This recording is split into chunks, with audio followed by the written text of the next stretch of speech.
জঙ্গল থেকে হঠাৎ করে আমার ছোট ভাইটা হারিয়ে গেছে। শুন বৎস, আমি জানি তোর ভাই কোথায় আছে। দেখি, ভাইকে একটি নরপিশাচ ধরে নিয়ে গেছে, যে অনেক শক্তিশালী। কে বাঁচানোর জন্য ঠিক রাত 1টায়, অমাবস্যা রাতে আমার আস্তানায় চলে আসবি। আচ্ছা বাবা, ঠিক আছে, আমি অমাবস্যার রাতে ঠিক আর একটায় আমি আপনার আস্তানায় চলে আসবো। আপনি তো আমাকে বলেছিলেন অমাবস্যার রাতে একটা আপনার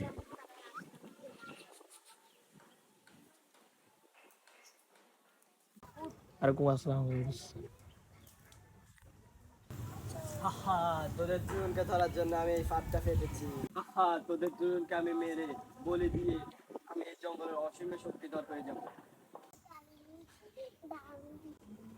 আমি এখানে কেন মারতে দেব? আমার লোক হয়ে আমার সাথে বেইমানি করলি? তুই অনেক মানুষকে মেরেছিস, আর তোকে আমি মানুষ মারতে দেবো না। কিন্তু আমার মুক্ত তোমার জানা চলবে। আমরা এখানে কিভাবে এসেছি?